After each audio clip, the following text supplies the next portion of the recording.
Everything Everywhere All at Once is a great movie about accepting that life is better with googly eyes. This camera, I swear, sometimes just shuts off automatically, and I'm like, can you not? So let's take it from the top. Evelyn is absolutely exhausted from overworking herself just to please father. Barely her own person anymore, a victim of people-pleasing herself to almost oblivion. Now she's nothing but a bunch of titles. A daughter, a mother, a wife, a laundromat owner, and an immigrant. I thought you were going to bring your daughter to help you translate. She's racing through life as if nothing else than work, work, and more work will fill out the void of that deep, dark abyss in which she keeps her trauma locked away, never to be accessed, lest the beast that it is might ascend from the depths and blow on the card house that is her life. This would work fine and all if it wasn't because your daughter was gay. Oh, you like this hot Mormon look? And also emo. Your daughter took the key to the abyss of stowed-away trauma and opened the doors wide for the beast of darkness to flail around the physical realm, for her to live and breathe the smoke of this vile being. You would think that the master of this wretched beast of trauma would step in and limit the ravage caused by his creation. But no, that is not within Father's interests. His expiration date is coming soon, so why should it matter to him? Let me be clear, there's no actual beast in this movie. I'm just talking about the metaphorical beast of generational trauma that is very present in the movie, just not physically. The last hope is Waymond, the kindest man on earth. But somehow, this feels like it's all my fault. If anything happens to this man, I will be a wanted criminal in at least 7 countries. How do you tame this vile beast of prey when its master fails its calling? You put googly eyes on it. Evelyn doesn't like this suggestion. No more Google. There are 2 wolves inside Evelyn. One of them wants to accept her gay daughter, Joy, and invite her girlfriend, Becky, into the family. To do this, she would have to break the cycle and realize that this vile beast of generational trauma that Father has created is actually hers to control now, coming to terms with her coping mechanisms. Ew. The other wolf wants the status quo between Evelyn and Father. This would put her relationship with her daughter on a lottery ticket with the lower chance of winning than, I don't know, being hit by a cow falling from the sky and killing you. Kind of a fierce way to go, though. An outsider might go, that's an easy choice, but some people really don't like uncomfortable change. If you have spent your whole life seeking someone's approval but not really getting it, you can get very, very desperate. If you pause the movie right here, before the tax audit scene, you might get a sense that this is like a normal movie, a realistic commentary, maybe like a social commentary, kind of, you know, heartwarming story about immigrant family, whatever. But then the tax audit happens.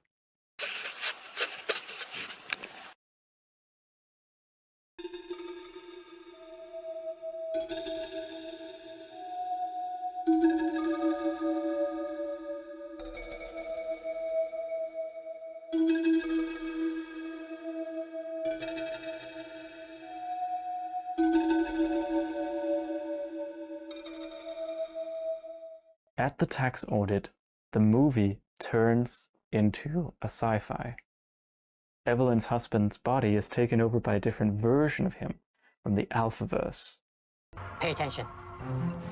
When we leave this elevator, you can either turn left towards your scheduled audit appointment, or you can turn right and go into the janitor's closet. Why would I go into the janitor? Not now. Apparently, Evelyn's universe is on a string of infinite alternative universes. This one has the possibility of containing the most powerful Evelyn. Why, you might ask?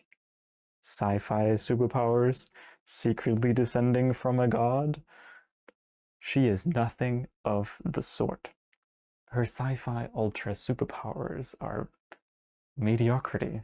She has so many dreams and aspirations that she never acted on, that it makes her the most unaccomplished and pathetic of all versions of her from every universe.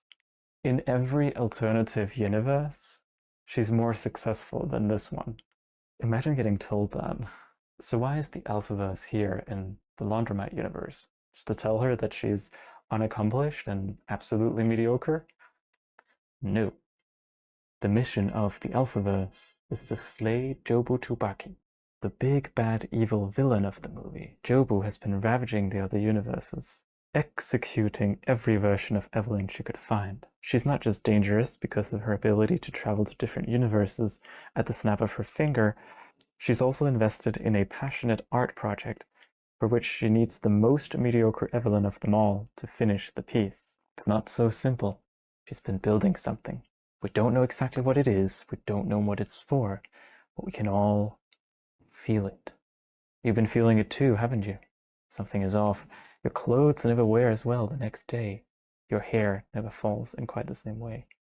Even your coffee tastes wrong. Our institutions are crumbling. Nobody trusts their neighbor anymore, and you stay up at night wondering to yourself, how can we go back? This is the Alphaverse mission, to take us back to how it's supposed to be.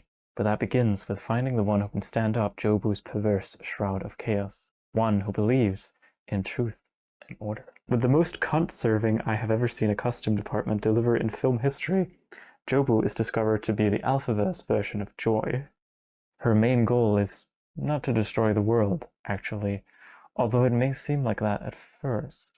She wants to self-destroy, mainly, but she also wants Mommy to see her art installation before she goes. So what is this creation that is so important that she's traveling into endless universes in search of its desired audience? It's a bagel.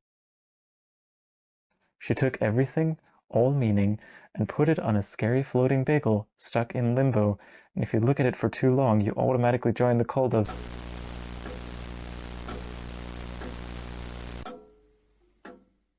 God, standing up for an entire video essay, that was a quaint idea.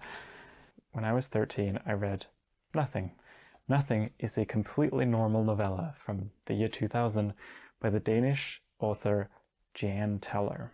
It's about a completely normal and fine 7th grade class in Denmark. It was adapted into a horror movie in 2022 by Svensk Filmindustri Studios, which made it kilometers more morbid than the book.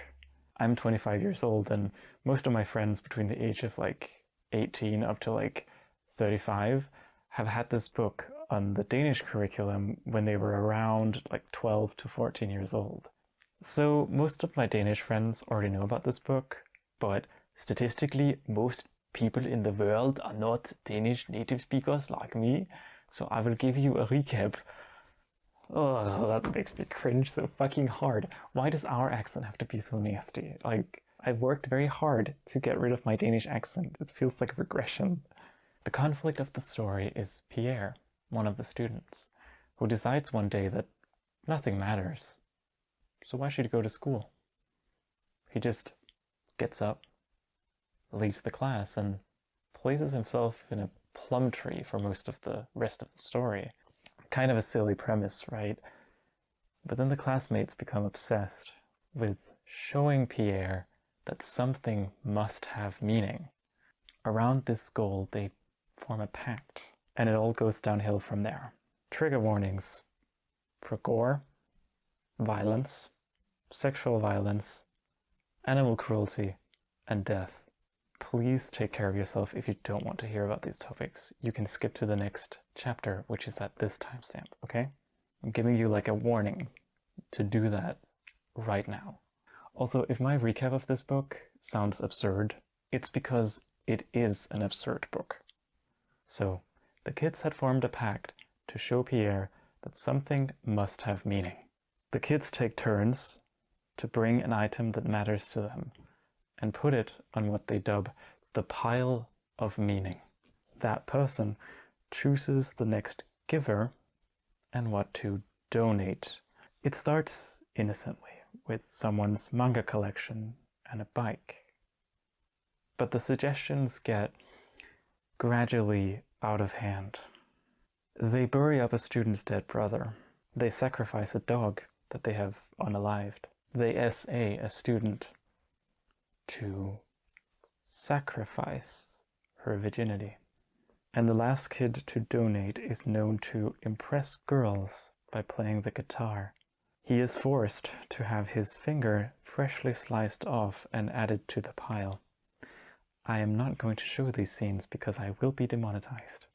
The local police finds out, the media gets involved, and the pile of meaning becomes a hot topic of public debate. Eventually, this big art museum wants to buy the pile of meaning, thereby declaring it art, making everyone very confused. Fun fact, actually, in the book, it's the Tate Modern, but in the movie, it's the Danish National Museum of Art. Then, on the evening before the Great Museum is coming to collect the pile of meaning, the students meet up one last time. Sophie, whose sacrifice was her virginity. Something clicks for her. If the pile of meaning is going to be sold, it's reduced to a mere monetary value. That, to her, is meaningless. She breaks down and yells the emotional punch in the gut that the morbid events of the book have led us up to. Nothing matters. Nothing, nothing, nothing. Spring, summer, autumn, winter, happiness, grief, love, hate, birth, life. It was all the same. Everything, something, nothing. As the existentialist epiphany spreads among the classmates, for some reason they start to beat each other up.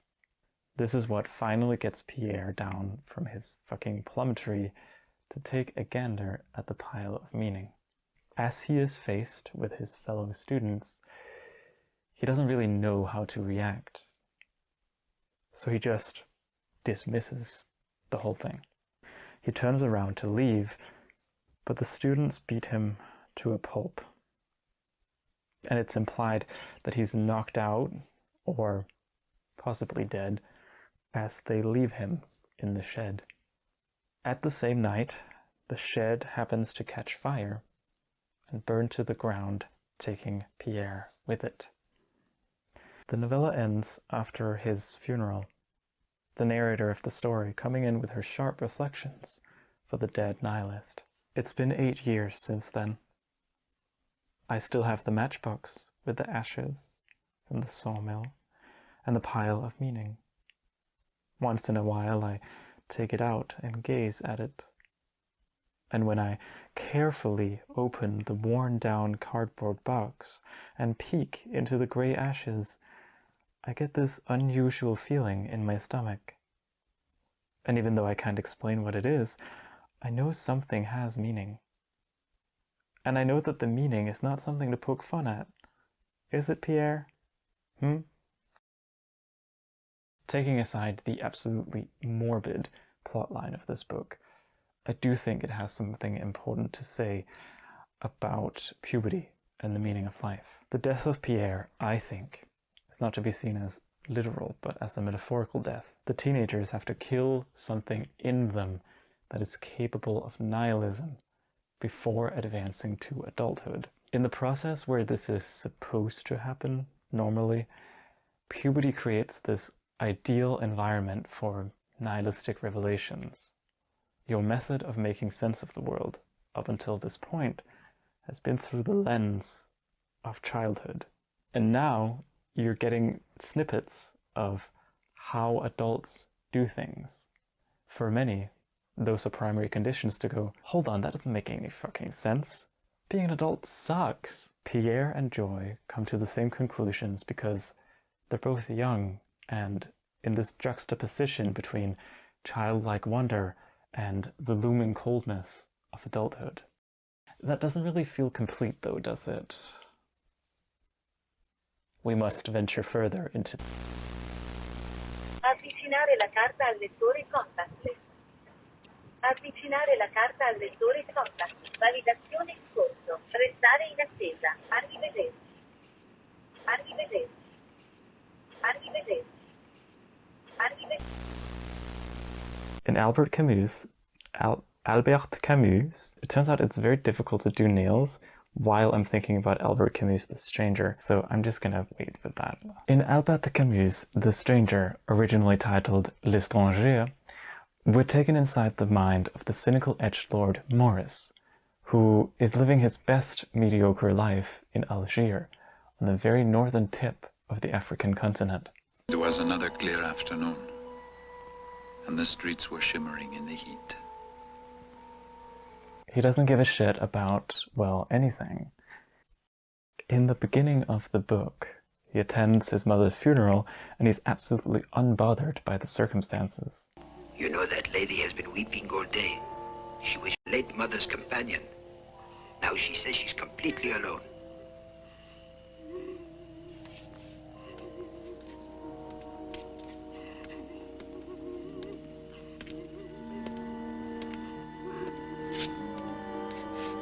I shall have vivid memories of that day. The blood-red earth pattering on Mother's coffin. Thomas Perez, crumbling like a broken marionette. And the scarlet geraniums on the graves in the cemetery. After he got home, he went to hook up with his former co-worker, Mary. Well, fancy meeting you here. I haven't seen you in ages. He doesn't even care that his mom just died. He just goes out there and gets laid. Wow, the gall. Are you in mourning? For my mother. When did she die? Yesterday. He's also, like, super humble. When his boss is trying to give him a promotion, he's like, I don't really care. What? Aren't you the least be tempted by the chance to change your life? But it's impossible to change one's life. I might as well remain where I am.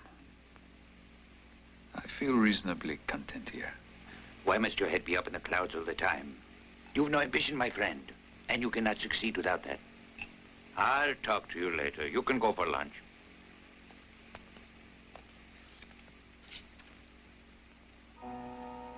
As a student, I was very ambitious. But then I had to drop out of my school, and I finally came to realize how unimportant that is. So I'm sorry, it's just that... Excuse me. we're supposed to think that he's super calm, maybe a little eccentric, but just in general, a neutral member of society, detached, participating in as little as possible in anything, really. This image gets challenged when Morris and Mary are invited by his friend Mason and Mason's wife to a cute little double date at their beach house, plus the third wheeler, Raymond. I know that their French names are technically Masson, Merceau, and Marie, but switching between français et anglais, ça c'est de rapidité. Pour regarde, pour ma esprit de mes cordes vocales et ma capacité de rouiller à la langue française, je préfère faire la vidéo toujours one language, please, while the women are doing the dishes. Madame Masson? I'll give you a hand with the dishes. Oh. Shaking my head. The boys go for a walk. When you return, you'll find us curled up asleep like little dolls.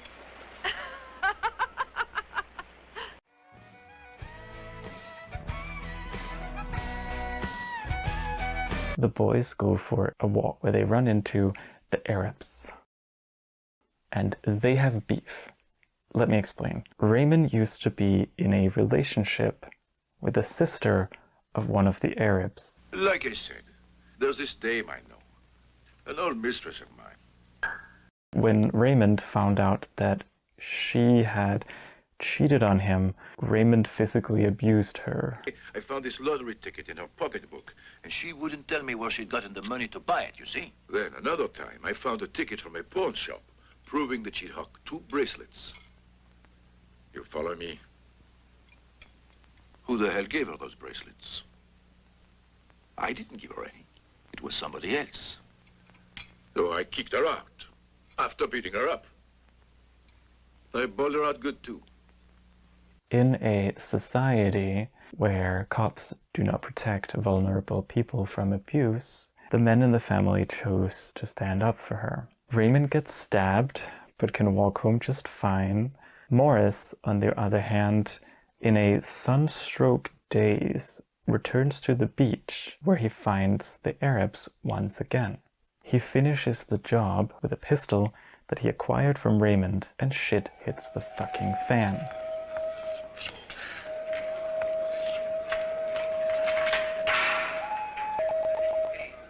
I was caught robbing a store. What did you do? I killed an Arab.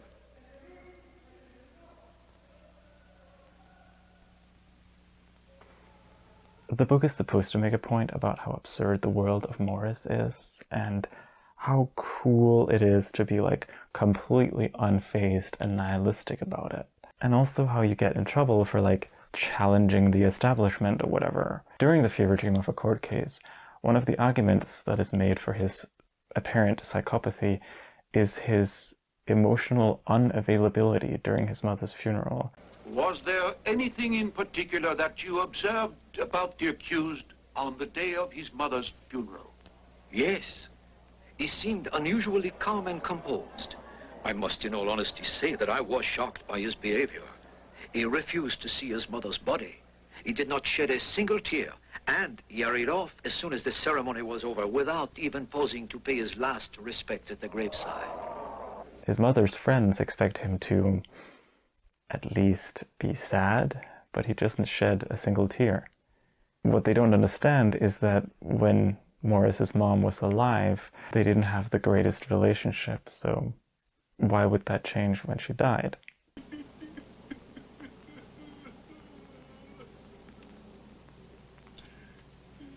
I don't know why, but I suddenly thought of Mama. They completely disregard this and sentence him to death anyways. On his way to the public execution, he is in a state of bliss. He has fully accepted that his death doesn't matter because nothing matters. And gazing up at the night sky for the very first time, I opened my heart to the sweet indifference of the universe. And I felt that it was so much like myself, almost like a brother, that I realized that I had been happy, and that I was happy still.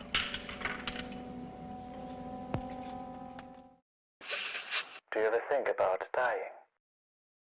Do you ever lay in bed and stare at the wall, exhausted? Coming home from a long shift, making barely enough to survive, barely enough energy to order some food and lie down with your phone. Contemplating what all this hard work is for when we're all gonna die anyway. Do you ever think about the people who mattered to you, who passed? Why did they have to die? Do they have regrets? Do you ever feel like crying to no end? Thinking about the people in the world who are suffering? Do you ever feel powerless? Do you ever wish you didn't know? Climate change, economic inequality, human rights violations, generational trauma, abuse, wars, queerphobia, systemic racism, threats of fascism, pandemics, genocides. Do you ever feel deeply empty and unimportant? Are you, like me, thinking about everything, everywhere, all at once, and that fills you with this dread?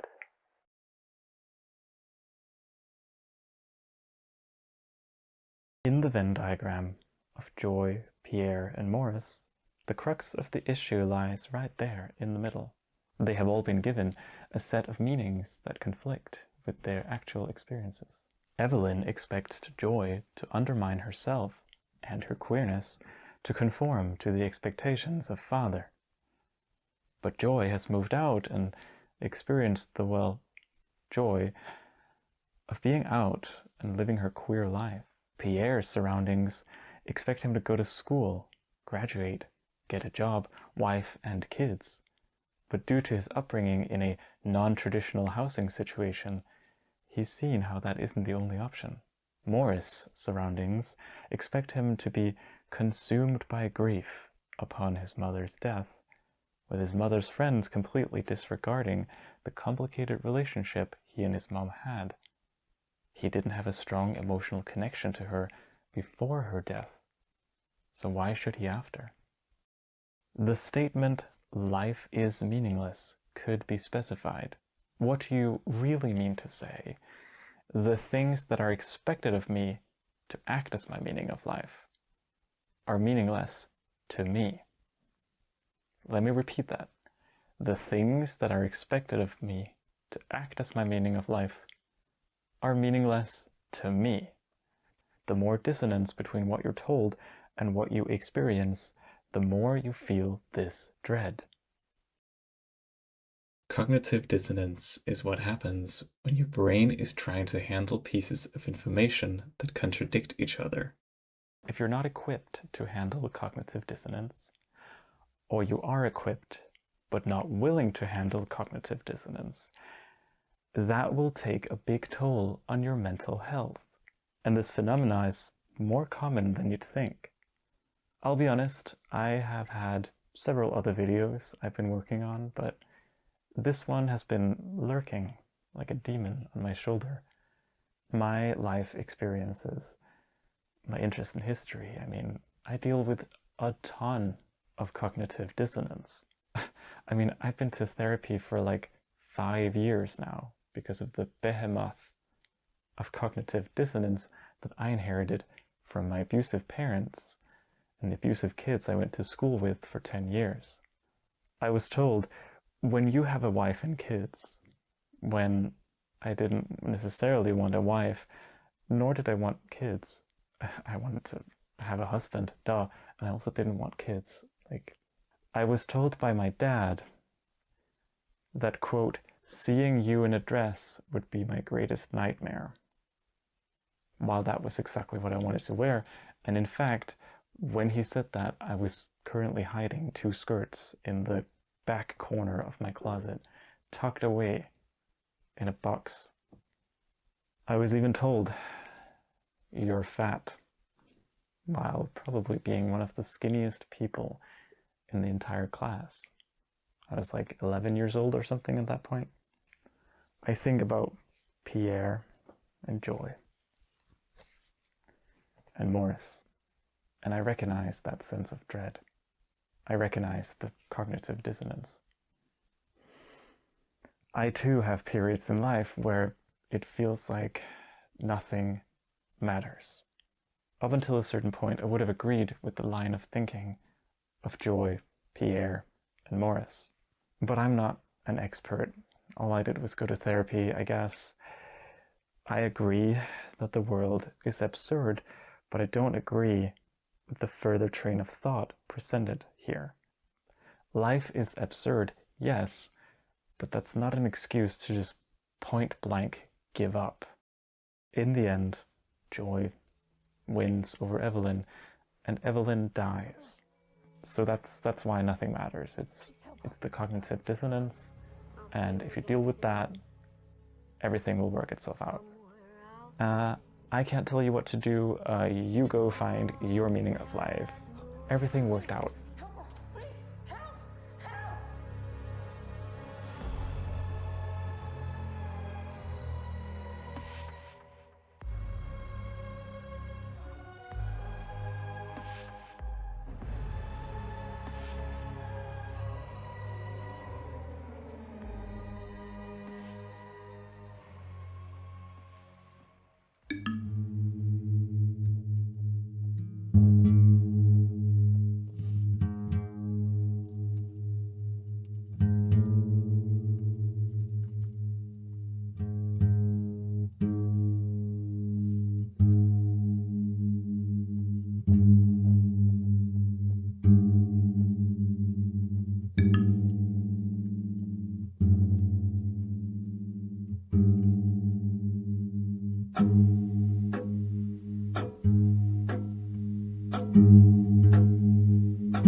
unprecedented state of fear and panic. People acted guardedly, even to their closest friends, and avoided meeting and talking to each other, no matter whether they were friends or strangers. Could they expect any day of the year to be free of punishments, when the manacle and the noose were conspicuous on the very day that by custom was meant to be free of ill-omened words? Tiberius, they said, must have stirred up this indignation purposely. It was part of a plan to make it clear that the incoming consuls were as able to open prisons as they were at the shrines and altars. Do you imagine that the Romans' bravery in war matches their dissoluteness in time of peace? No, it is our quarrels and disunion that has given them fame.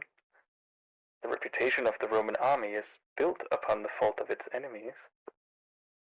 Terror and intimidation are poor bonds of attachment. Once break them, and where fear ends, hatred will begin. The enemy have no wives to fire their courage, no parents ready to taunt them if they run away. Most of them either have no fatherland they can remember, or belong to one other than Rome. Which will you choose? To follow your leader into battle, or to submit to taxation, labor in the mines, and all the other tribulations of slavery? Whether you are to endure these forever or to take quick vengeance, this field must decide.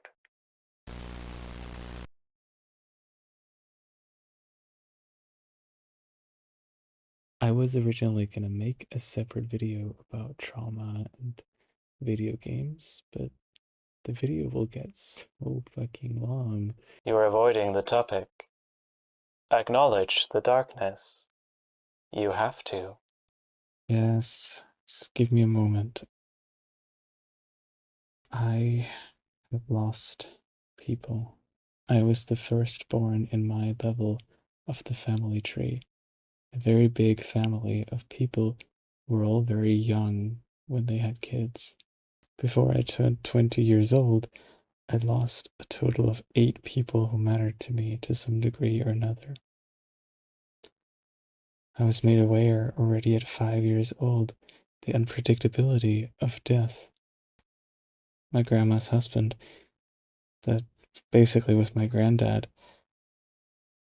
I could tell his story, but it would be too much like something you've heard before. An angel gone too soon. The one that actually haunts me is the most recent one.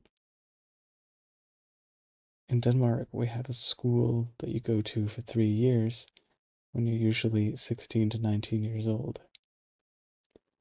The graduation is marked with you and your classmates driving around in a party truck, visiting the parents of every classmates for 15 minutes before driving on.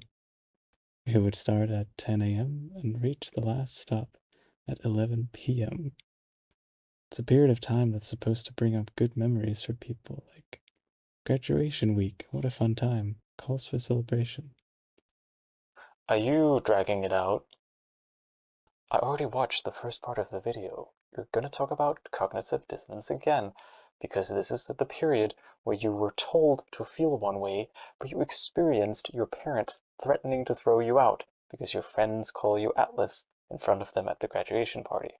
And that matters too, but that's a different video. Just say what you want to say. The real reason that you wanted to make this video.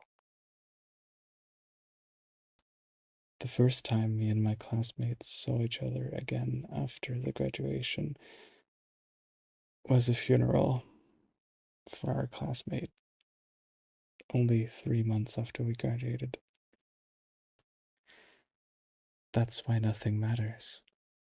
I can't go back to normal from that. I was told when I was a kid that people die when they're above a certain age, and that's what's supposed to happen. My classmate was 19 when he passed.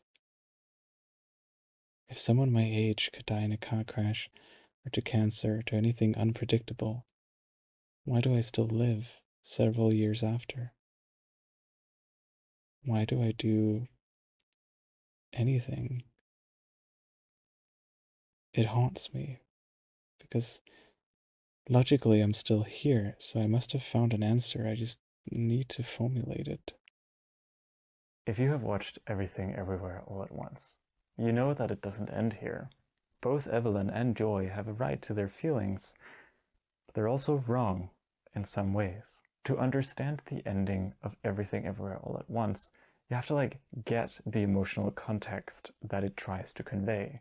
I mean, first of all, Evelyn learns to gloriously wreak the most havoc possible to the cycle of trauma by unleashing absolute ravage upon every universe she's in control of.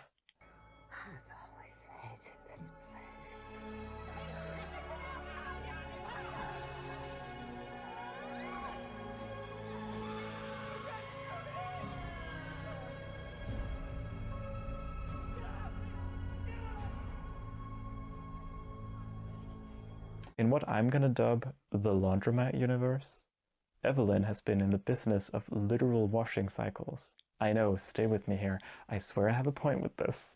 At the start of the movie, the washing cycle symbolizes the cycle of trauma. Never ending. Always clothes to wash. Forget about Bareback Mountain or Call Me By Your Daddy. That depressed homosexual stare at the washing machine is my queer representation. Anyways, circling back. When Joy changes it out for a spinning bagel, she's just giving the cycle a new coat of paint. It's still a cycle. It's a never-ending bagel that will eventually destroy her. I wanted to see if I went in, could I finally escape? Like actually die. When Evelyn goes berserk in the laundromat with a sledgehammer, she's starting the process of breaking the cycle. We're not quite there yet, but this is a symbolic first step. For me, that first step was running away from my parents in 2019 and going no contact. It didn't fix me, but it gave me space to heal from the abuse. What is needed is what the washing cycle and the bagel gets replaced with at the end of the movie.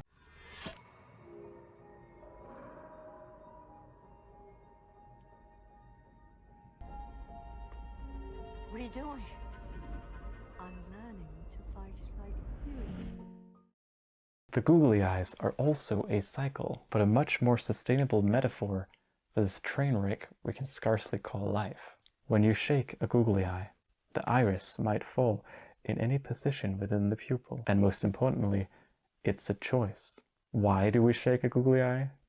Because it's funny. It makes brain chemistry in this weird, absurd meat vessel go, yippee! It's a much more applicable metaphor. If you want to break the cycle, you have to stop viewing it as a cycle altogether, and rather as a choice. No, life is not an endless cycle where history repeats in a worldwide Ouroboros. Life is a googly eye. It gets shaken on purpose, sometimes with no purpose. Repeating trauma and repeating history is a choice, not a chore. It's a choice. So what does this mean for the meaningless? You see, I cannot fully explain the impact of this ending without explaining why it resonated with me. Back in autumn of 2023, when I started rewriting this video, I actually didn't have a proper answer to the question. I knew it had something to do with death, but what exactly? So I shelved the script and spent about a year trying to figure this out. I found that the answer was spread throughout my life. My experience, my trauma, my queerness, my disability, and even my experience of being an admin of a Minecraft server. So I had this list of things in my life that I could pinpoint and say, that's the list of things that make me relate to everything everywhere all at once. But why though? Why those things? What is it that they have in common? And then, as I was writing an exam paper about female pilgrims in medieval Europe, I was hit in the head by the universe with a book. Image and Pilgrimage in Christian Culture from 1978 by anthropologists Edith and Victor Turner. In their analysis of pilgrimage as a phenomenon, they distinguish between two types of Christian pilgrimage, the liminal and the liminoid. This is not to be confused with liminal spaces, which might get you thinking of these physical spaces that exist between buildings, destinations, rooms, etc. It's meant more as a metaphorical space that you're in. As a pilgrim in medieval Europe, you occupied a legal and social status that was outside society. You had special protections, but you also didn't belong anywhere.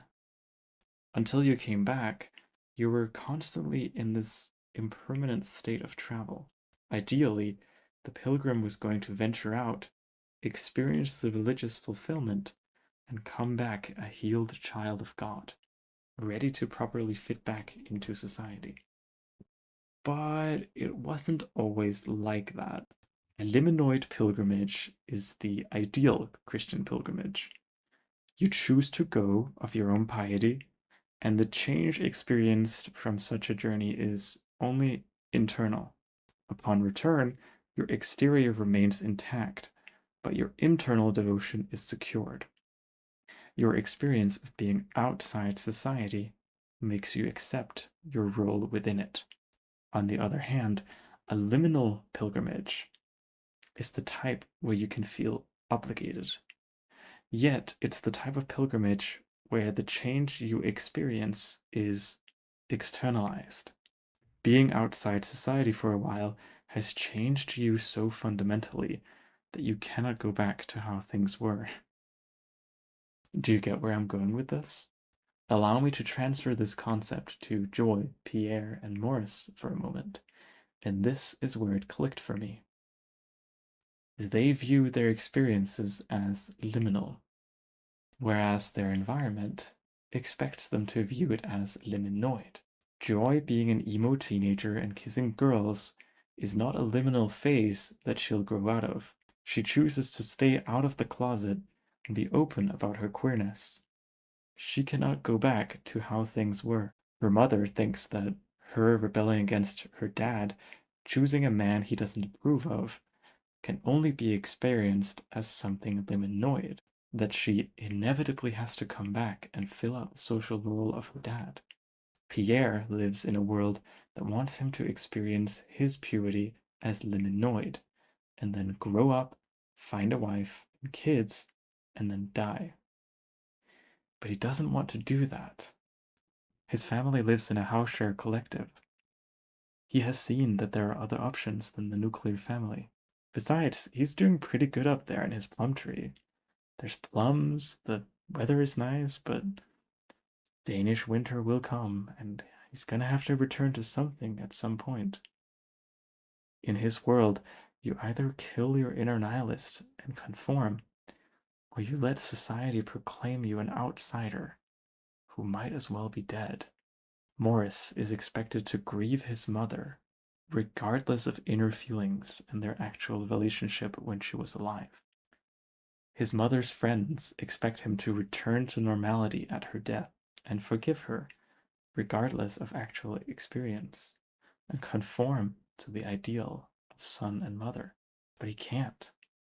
Forgive me if I am going to be a little shaky now. This is where it gets personal. You see, this is how my own mother viewed her youth. My mom grew up with divorced parents, with a biological dad who has the emotional availability of a brick. Her birth mother was impulsive and emotionally unavailable due to her own trauma. Both of my grandparents on my mother's side came from working-class Swedish immigrants in the ghettos of Copenhagen. They worked themselves up the ladder thanks to education being free, and both of them ended up marrying rich after the divorce. My mother grew up in the upper middle class with the expectation that she should pick the fruits of the social mobility that my grandparents had worked so hard for. So she rebelled. By all accounts, my mother was pretty cool before she had kids. She rocked a buzz cut, she played video games with my dad, and went to metal concerts with her friends. But this was all liminoid. As soon as I was born, she began a transformation that I experienced throughout my childhood as the firstborn child.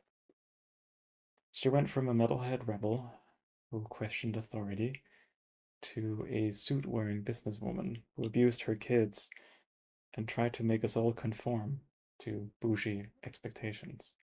In this self-therapy masked as academic analysis, you can see that because she saw her youth rebelling as liminoid, she reverted back to the cycle of abuse, back to normality.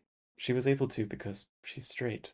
Her mental health is externally high functioning, and she had the means to fall back into the template that she grew up with. But she wasn't really allowed to rebel as much as it would seem on the surface. I know from interacting with my biological grandfather that he did not approve of her rebelling at all. And only when she came back to conformity, they were back on speaking terms. My mother found a way to get her dad's approval, just like Evelyn, but at the expense of her children. When I came out as gay when I was 14-ish, she didn't approve, and we couldn't talk about it until I was 17 years old. I forced the conversation because at that point I was already out to my friends, and I knew that I was at some point gonna come home with a boyfriend. Whereas my mom's youth was liminoid, my youth was liminal. I chose not to go back to normality. My theory, which I have reached through therapy of many kinds, is that she saw me choosing to be outside society, and she envied me. It collided with her worldview, this view of I suffered to return to normality, and that suffering is central to my identity. This worldview cannot survive if you don't convince yourself that there are no other options. But I saw that there was. I was happier when I was holding a guy's hand. And I really didn't want to do a heteronormative version of gayness where me and my partner conformed to masculinity. I had grown up with metal music. I wanted long dyed hair. I wanted piercings. I couldn't go back to normality. I chose to remain outside while my parents stayed within. And the more I remained outside, the more I realized that I wasn't alone. Trigger warning for suicide. In the video game Stardew Valley, you play both a farming, dating, and community simulator. You have taken over the farm of your weird magical grandpa and have to build it back up from scratch. At some point in the game, you meet Pam. Pam is not friendly at first, but I was hooked. I felt like there was something deeper to this character that my friends at the time thought was just being a grumpy old boomer. So I stalked her on the Stardew Valley wiki and started giving her beer. She started giving me batteries, and eventually as you progress in the community center, you can give her back her old job as bus driver. You find out she's grumpy because she's living in a trailer with her daughter, and she's deeply ashamed of that. Further into the friendship, you can buy her a house, and she's over the moon about it. You haven't fixed her though. She substitutes her alcoholism for religion and keeps relapsing into the previous addiction. On second thought, maybe I shouldn't have given her all those beers. The game is all cute pixel art farm game sim until you pursue the bachelor Shane and get to the hard event where you have to save him from taking his own life. Showing him that someone loves him motivates him to seek therapy and ditch his addiction to beer. In Stardew Valley, at first, it seems that you're looking to get the town back to normal. But as you get further into the game, while there's some things that do get back to how they were before, there's a major thing that wasn't there before. You. You build them something new. Your arrival is liminal, not liminoid. They cannot go back to how things were before you came, because that's what led the town into decay the first time around. People have often asked, do video games cause violence? But I think that's the wrong question to ask. What you should really ask is, what can video games do?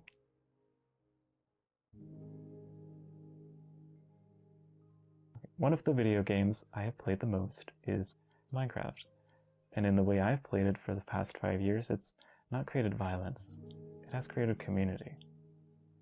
I have been the admin of a queer Minecraft server since 2020.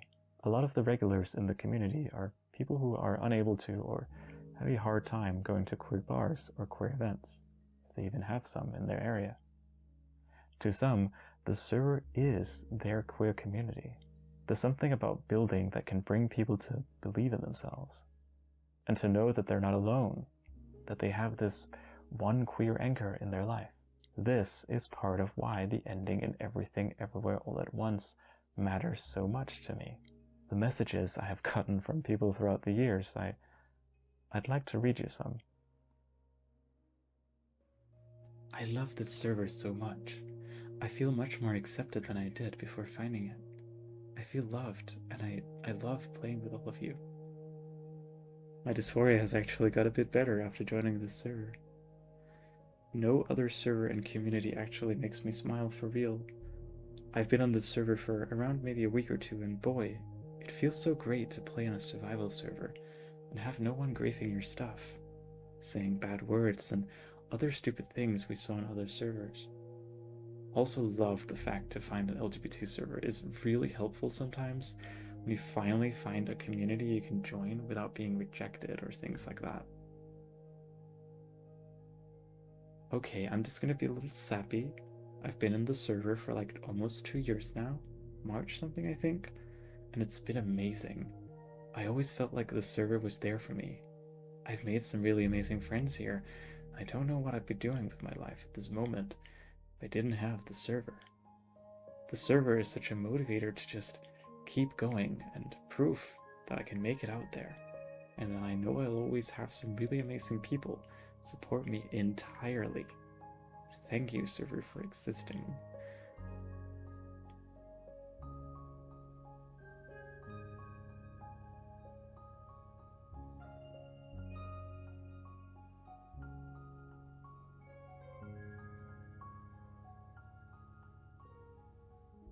And that's why I prefer Everything Everywhere All at Once to the predecessors of existentialist media. The Stranger and Nothing, they don't get far enough for me.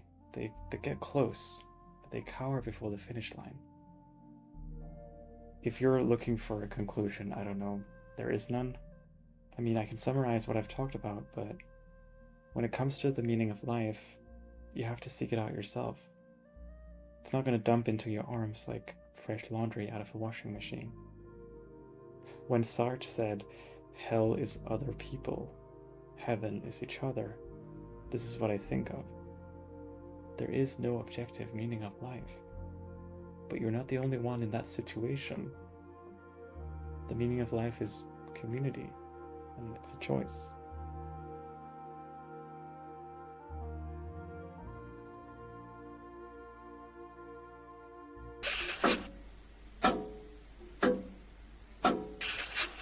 There is no historical precedent for this triumph. In the past, capitalism, whether in Mesopotamia in the 6th century BC, the Roman Empire, Italian city-states in the Middle Ages, or the Low Countries in the early modern era, had to coexist with other ways of organizing production. These alternatives included hunting and gathering, small-scale farming by free peasants, serfdom, and slavery. The setup of liberal capitalism has the consequence of at once deepening inequality and screening that inequality behind the veil of merit, more plausibly than their predecessors in the Gilded Age. The wealthiest today can claim that their standing derives from the virtue of their work, obscuring the advantages they have gained from a system and from social trends that make economic mobility harder and harder. As the elites in liberal meritocratic capitalist systems become more cordoned off, the rest of society grows resentful. Malaise in the West about globalization is largely caused by the gap between the small number of elites and the masses, who have seen little benefit from globalization and, accurately or not, regard global trade and immigration as the cause of their ills. This situation eerily resembles what used to be called disarticulation of third world societies in the 1970s, such as was seen in Brazil, Nigeria, and Turkey, as their bourgeoisies were plugged into the global economic system. Most of the hinterland was left behind. The disease that was supposed to affect only developing countries seems to have hit the global north.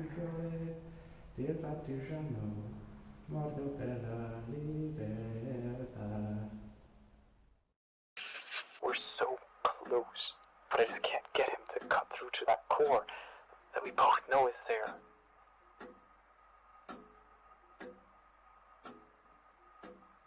I know.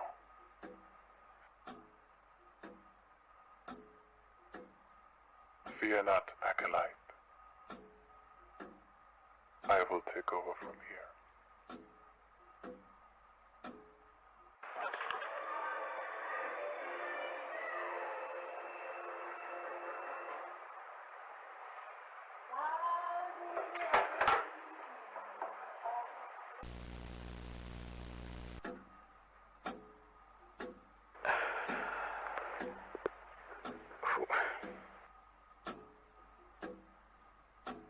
Who are you? Why now? The video's over. I've been a good boy. I can let this rest, right? Could you at least give me something?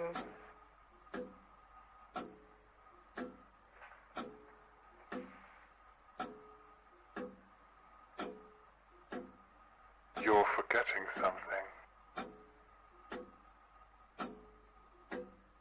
Something hidden.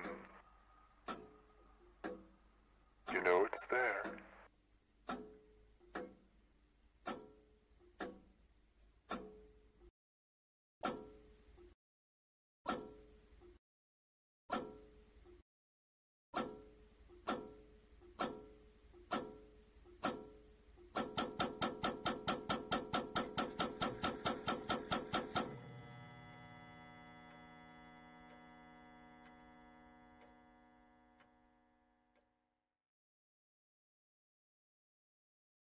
Trigger warning for CSA. Trigger warning for CSA.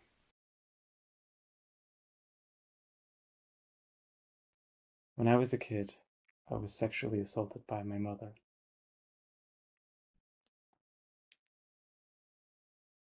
She would help me in the shower to make sure I was cleaning myself right, all the way up to around 11 to 12 years old. I have blocked out 99% of these memories. I only know it happened because one day when my uncle was taking care of us, I asked him, "Aren't you going to watch me in the shower?" It wasn't until I watched Jeanette McCurdy get interviewed on a podcast that cracks started showing up in my perception of my own life. In Jeanette McCurdy's book, I'm Glad My Mom Died, she details a type of abuse that her mother would do to her, which I had never before considered. SA. I used to say my mother was mentally abusive, but not as much physical because she never hit us or anything.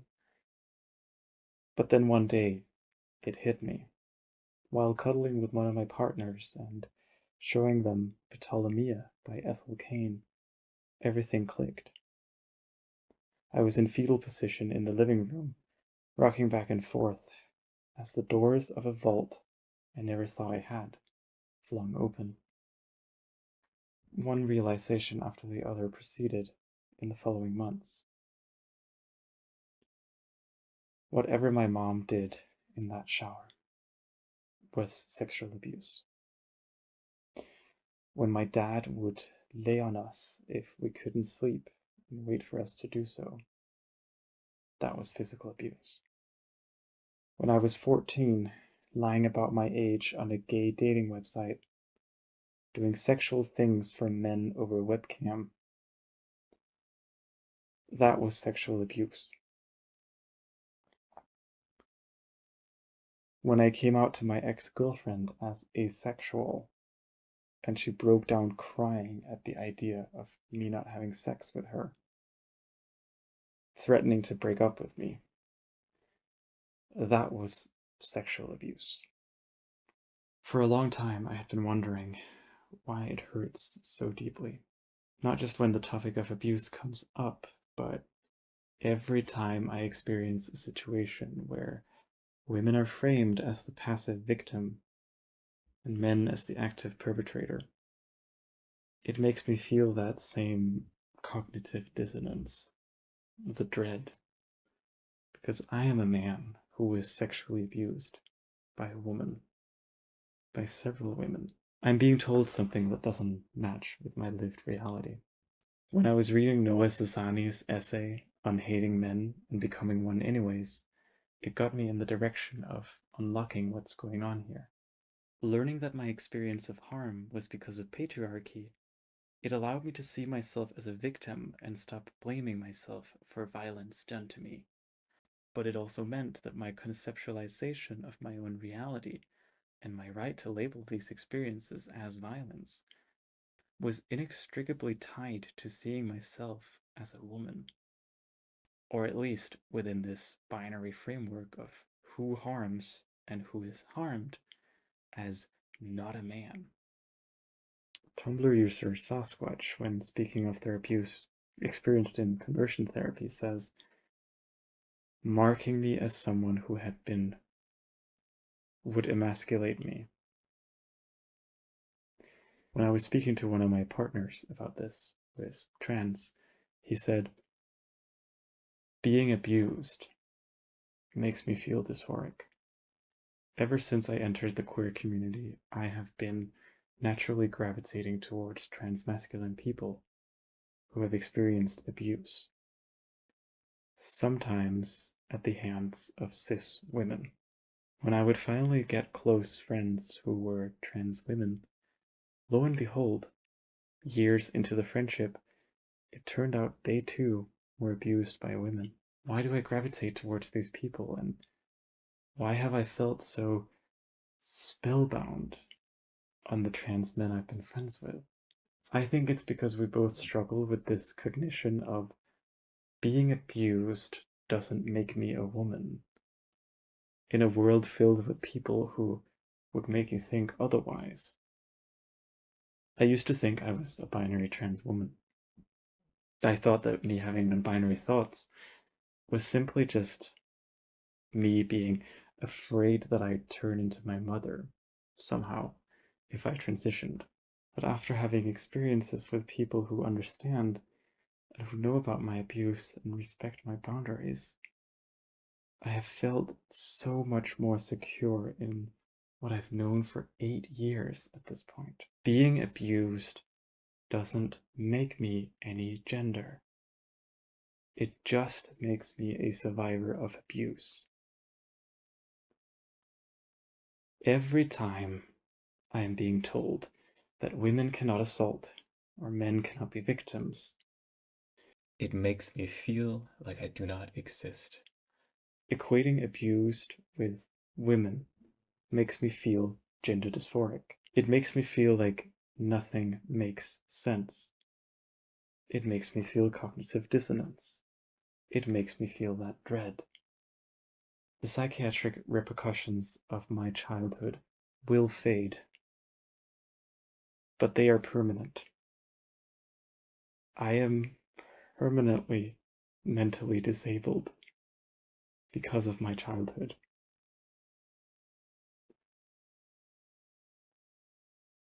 I will never be able to go back to normalcy. My life is liminal, and I prefer it that way. You're right. Nothing matters. But if I let myself succumb to that conclusion, every person who has ever abused me has won. And I am a very competitive person. At some point, I have to stop being a joy, or an Evelyn and start being a Waymond. Not in spite of being depressed or scared. No. On the contrary. Especially when I'm scared. And I feel like nothing matters. Especially when the world is crumbling around me and I feel like giving up. That's when I need it the most. Humans are flock animals. We thrive in community. And experience is supposed to change you. It's not a journey you venture out on and then return back to normality. You build a new world. You change.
I have to admit something.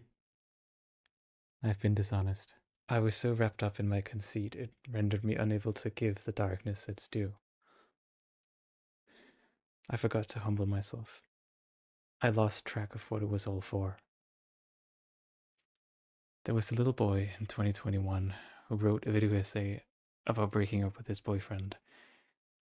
A boy who then proceeded to live 4 more years with said boyfriend.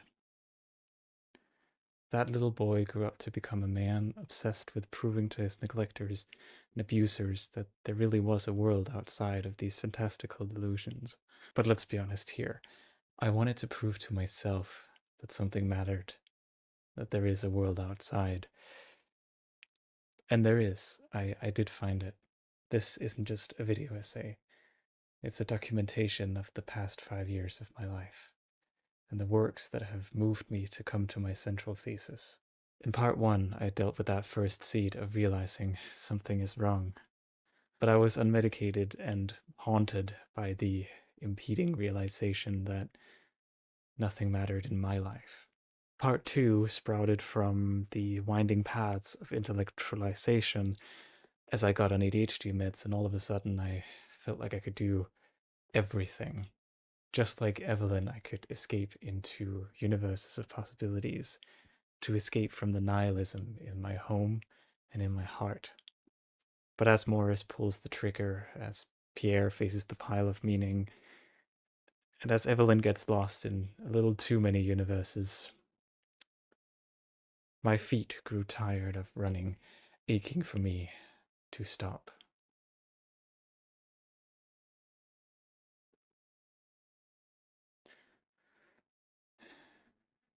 In the middle of writing part 3, I was so used to running for my life, well, for most of my life, that I forgot that anything else than running was possible. I was lucky to halt my running right before this epilogue were to become an epitaph. I wanted to prove in this video essay that something matters. The meaningful proof was found in the making of this video essay. My central thesis has grown and evolved the past 5 years, and I've come to realize it's this. Something matters because I have upended my life. I have chosen to surround myself with people for whom words match their actions and boundaries are respected and upheld.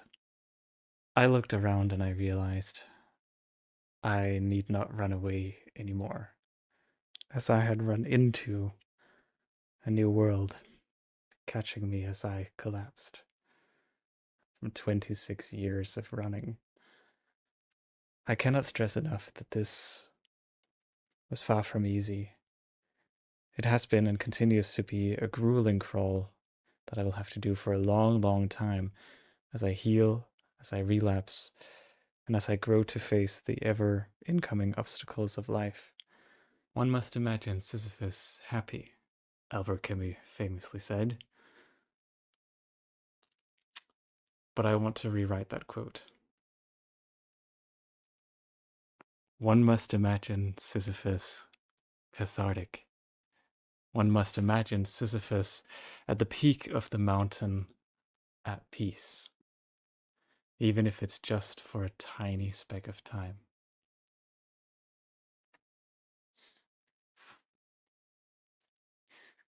Or to quote my favorite movie ever.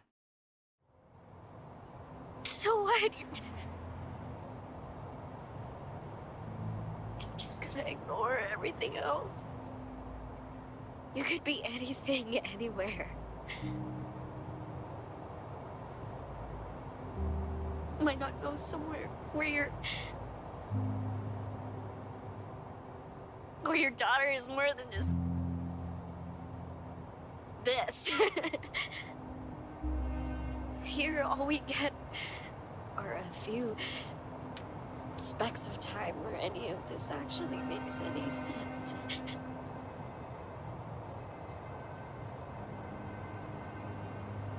Then I will cherish these few specks of time.